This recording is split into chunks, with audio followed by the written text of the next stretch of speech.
I'm Corbett Wall with DV Auction, here with your feeder flash for Tuesday, December the 4th, where we've got mud clogged outlets for your feeder cattle, especially up in the Midwest. There was parts of central Nebraska had 20 inches of snow over the weekend.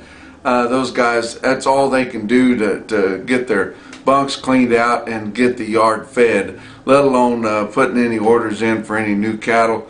A lot of the background and facilities are also full of calves, and it was just insurmountable pressure on feeding cattle, which are mostly big calves or short yearlings this time of year, but really tough on the markets on Monday, even down in the southern plains. Even though it's not wet down in that country, they rely on demand from the north to buy a certain percentage of the better cattle and to also push on some of the other cattle and just take some of the supply away to help the market. But the market was really tough in all your big high volume Monday sales, and the board did not help. I talked on the weekend about the China deal with Trump. It sounds like he has made an agreement with them to get rid of some of the trade barriers and the tariffs and things, which is going to really help our ag products, and we expected that the ag commodities would be higher, but I warned you that the cattle futures no longer respond to positive fundamentals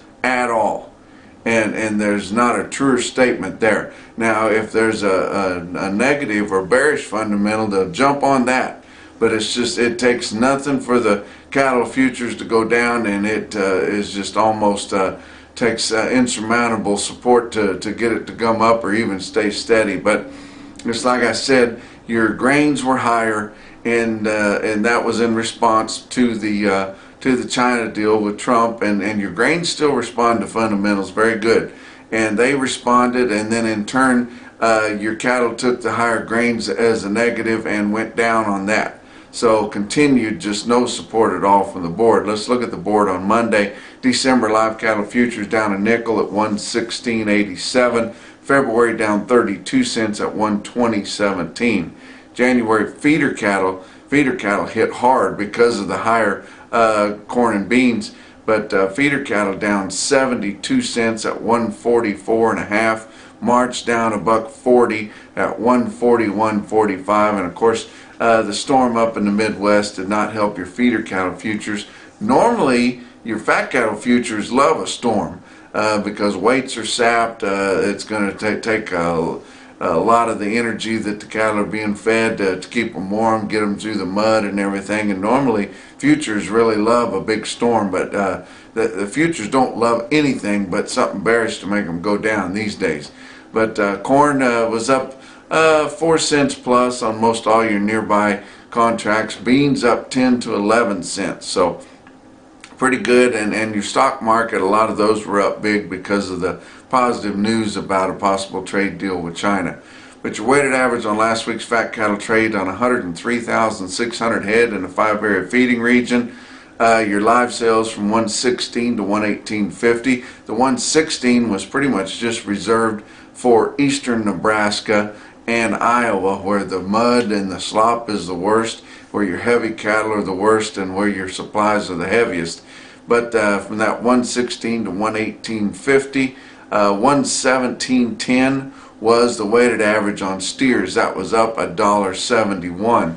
Now, probably the biggest news that come out of this weighted average for the 5-area feeding region is that the discounts on the heavy carcasses have maybe not completely gone away, but they're not making a big impact overall anymore, because 117.10 was your live steer weighted average.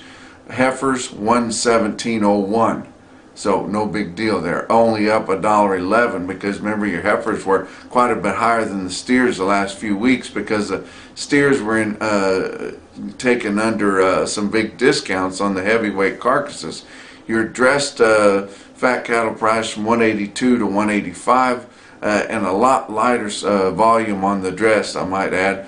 But your steer dressed weighted average 183.38, up $1.49. Your heifers 183.31, also lower than what your steers were, and only up $1.07. So that's pretty significant data to look at that. Nationwide, your negotiated cash trade 121,400 head, and about 23% of those for the 15 to 30 day delivery. So that's the second week in a row for sure that there hasn't been a lot of that 2 to 4 week delivery stuff. Could help the market. Of course, they don't really need them 2 to 4 weeks out now because that's Christmas. But I tell you what, we could get a little shot in the arm. Everybody's waiting for the new year to turn over anyway, and they're going to need supplies to get cranked back up good after the holidays, and we may stand to gain some ground then. Probably going to be tough sledding between now and then. But let's look at your feeder cattle markets. Real-time index on Cattle Market Central late in the day on Monday at 143.83, down $2.10 from the end of last week because of all the pressure, mostly because of weather.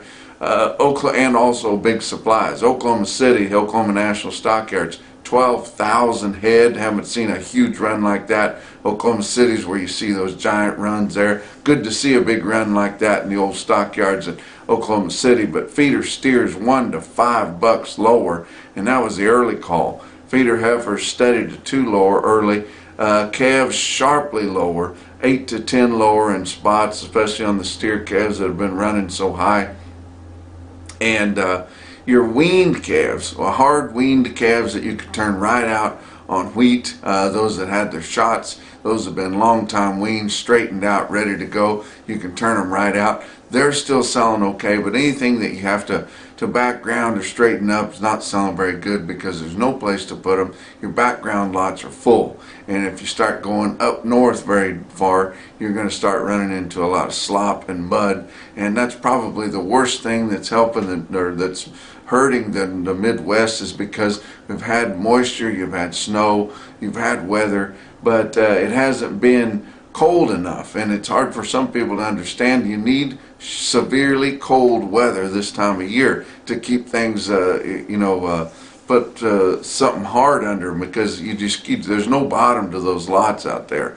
But guys in the southern plains hate the cold weather. Guys in the northern plains love that cold weather this time of year because you get some solid footing. You can drive the tractors around. You can drive the feed trucks around. You can walk out in the pens and without going out of sight. But OKC West, El Reno, Oklahoma's got a big sale here on Tuesday. Got their big calf sale with all those program calves on the Oklahoma networks. And then so hopefully they'll be okay, because a lot of those calves are going to be long time weaned and with a health program. So probably be able to find a local home for a lot of those calves, because there's still a lot of wheat that needs to be turned out on. Joplin Regional Stockyards, big run there too, 9,700 head. Calves $4 to $8 lower there, except for the peewees weighing under 4.5. They's about steady. Yearlings $3 to $6 lower. Just tough market there for the same reasons. Noted there's a value-added sale this Thursday, about 7,000 more cattle. It'll be similar to the El Reno deal on Tuesday. All those cattle will have a health program behind them. They will be long time weaned in bigger lot sizes and higher quality. Another big Monday sale, Russell, Iowa, 4,300 head there, compared to 2 weeks ago on Cattle Market Central's report there. Most of your weights of feeder cattle and calves $4 to $8 lower, spots as much as 12. That's compared to 2 weeks ago, and if you remember back then, they had a heck of a sale that 2 weeks ago on a Monday, and it was nearly that much higher then. So they pretty much just lost what they'd gained at the last sale. But look at some information off the Russell report there on your 5-weight steers. 507 head of 6-weight steers, average 647 at 144.43. On your 6-weight heifers, 517 of them, average 649 at 131.39.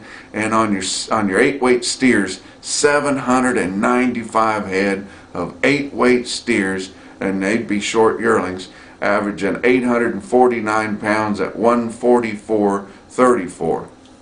Couple of other individual quotes. Central Oregon Livestock Auction, Trent Stewart and them out in Madras, Oregon. 62 head of 516 pound steers bring $179. That was as high as any 5-weight steer quote I could find anywhere, and it was way out west, the great northwest in Central Oregon.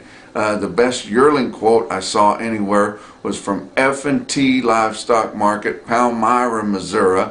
59 head of 809 pound steers in Palmyra bring $155. That's your feeder flash for Tuesday.